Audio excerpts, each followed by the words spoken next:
আরও কিছু খবর নিয়ে একটি ডেস্ক রিপোর্ট। শিক্ষার্থীদের মধ্যে প্রতিযোগিতা, উদ্ভাবন, প্রযুক্তিগত অগ্রগতি ও সৃজনশীলতা প্রসারে সিএস ফেস্ট 2024 শুরু করেছে American international university Bangladesh AIUB.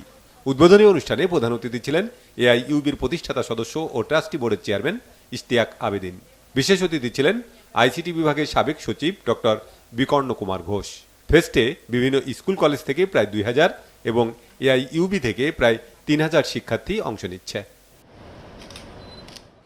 উপজেলা পরিষদ নির্বাচন উপলক্ষে ভোট গ্রহণ কর্মকর্তাদের 2 দিনের প্রশিক্ষণ হয়েছে গাজীপুরে। প্রথম দিন জেলা শহরের রানী বিলাসমণি সরকারি বালক উচ্চ বিদ্যালয়ে কর্মশালায় প্রধান অতিথি ছিলেন নির্বাচন কমিশনের অতিরিক্ত সচিব অশোক কুমার দেবনাথ। জেলা প্রশাসক আবুল ফাতে মোহাম্মদ শফিকুল ইসলামের সভাপতিত্বে উপস্থিত ছিলেন নির্বাচন প্রশিক্ষণ ইনস্টিটিউটের মহাপরিচালক এস.এম. আসাদুজ্জামান। সংসদ সদস্যের সংবর্ধনা ও ঈদ পুনর্মিলনী হয়েছে সাভারে। সাভার সিটিজেন ক্লাবের আয়োজনে অনুষ্ঠানে সভাপতিত্ব করেন ক্লাবের প্রেসিডেন্ট মোহাম্মদ কামরুজ্জামান।